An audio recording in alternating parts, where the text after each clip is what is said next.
Shalom, selamat pagi orang-orang spesial di mata Tuhan. Apa kabar kita pagi ini? Saya percaya hari ini adalah hari yang luar biasa karena kita akan jalani bersama Tuhan. Kita spesial karena untuk kitalah Yesus rela mati di kayu salib untuk menyelamatkan kita semua. Oleh sebab itu pagi ini saya akan membawakan renungan firman Tuhan dengan judul Kuat Bersama Tuhan. Tetapi sebelum kita masuk lebih jauh lagi, mari kita satu di dalam doa.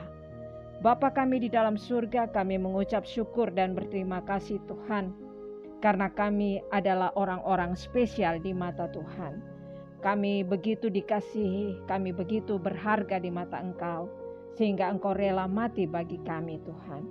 Kami tahu ketika Engkau menyelamatkan kami, Engkau tidak pernah membiarkan kami untuk menjalani hari-hari yang ada di depan kami sendiri, tetapi Engkau selalu bersama dengan kami. Oleh sebab itu Tuhan, kami mau mendengarkan dan merenungkan sebagian daripada firman-Mu pagi ini.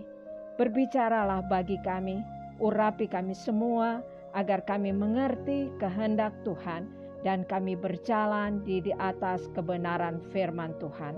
Karena firman Tuhan berkata bahwa firman-Mu pelita bagi kaki-kaki kami dan terang bagi jalan kami. Kami percaya pagi ini firman-Mu akan menjadi terang bagi jalan kami. Terima kasih Bapa, di dalam nama Tuhan Yesus kami berdoa dan mengucap syukur. Haleluya. Amin.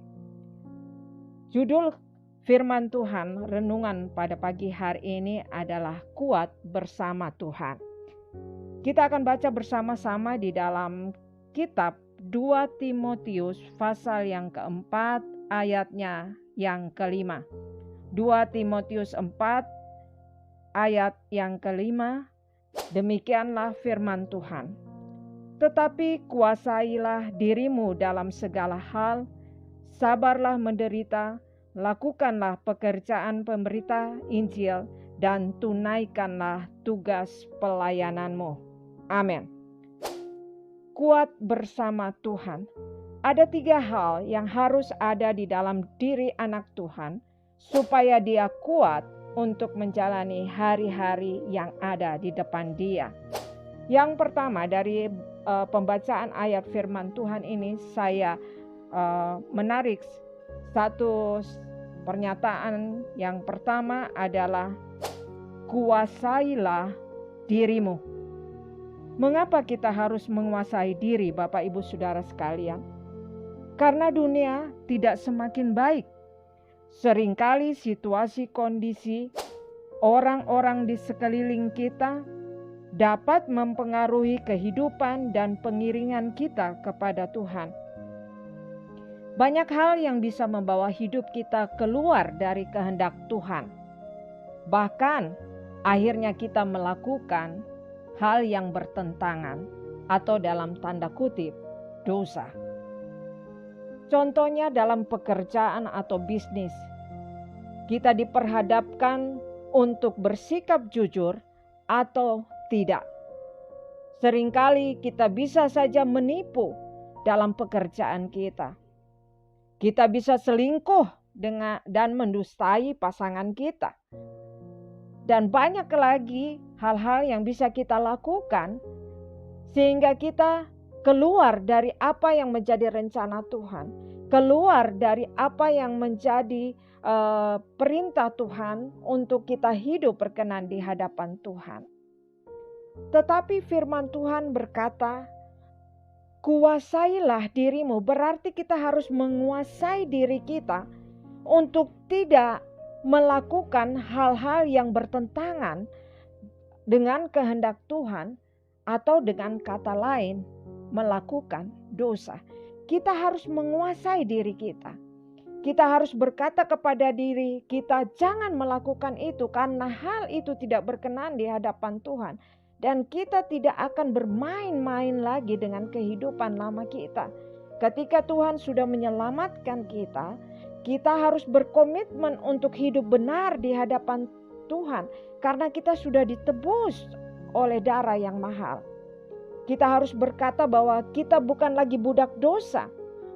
Dan oleh sebab itu kita harus melakukan apa yang benar di mata Tuhan. Oleh sebab itu firman Tuhan berkata bahwa kuasailah dirimu.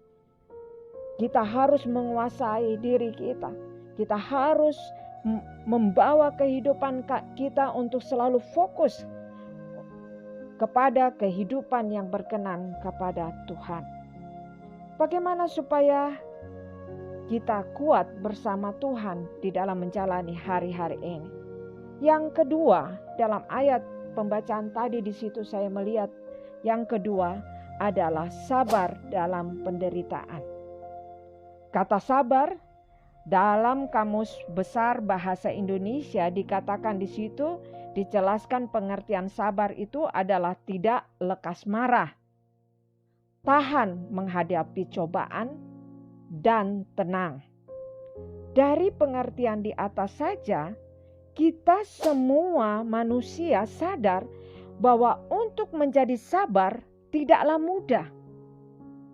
Contoh, dalam kehidupan kita sehari-hari, kita bisa melihat ketika kita mungkin pergi ke kantor atau berbelanja atau mengurus sesuatu hal, kadangkala yang namanya antri atau antrian, menunggu antrian saja kita kurang sabar.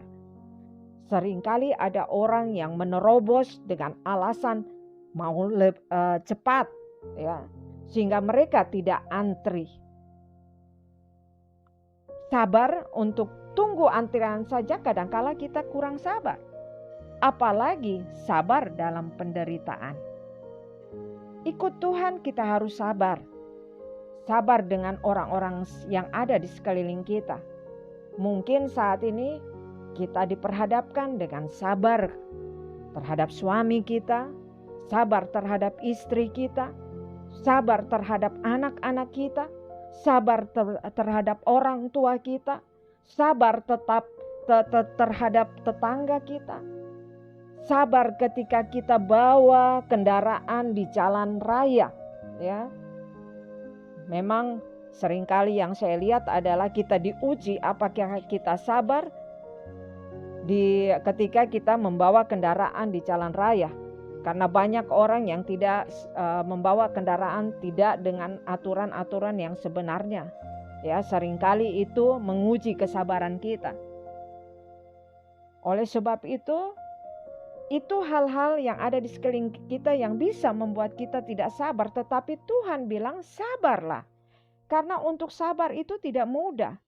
Sabar itu susah untuk dilakukan. Bahkan kadangkala untuk jadi sabar saja kita merasa kita menderita. Sabar di sini bukan berarti semua beres. Tetapi ikut Tuhan, semua pasti beres. Saya senang dengan statement ini. Saya akan ulangi sekali lagi. Sabar di sini bukan berarti semua beres, tetapi ikut Tuhan, semua pasti beres. Puji Tuhan. Dalam 1 Korintus 10 ayat 13 di situ dikatakan, pencobaan-pencobaan yang kamu alami ialah pencobaan-pencobaan biasa yang tidak melebihi kekuatan manusia. Sebab Allah setia dan karena itu Ia tidak akan membiarkan kamu dicobai melampaui kekuatanmu. Pada waktu kamu dicobai, Ia akan memberikan kepadamu jalan keluar sehingga kamu dapat menanggungnya. Puji Tuhan. Di sini kita melihat kadangkala kita diuji dalam hal kesabaran. Ya.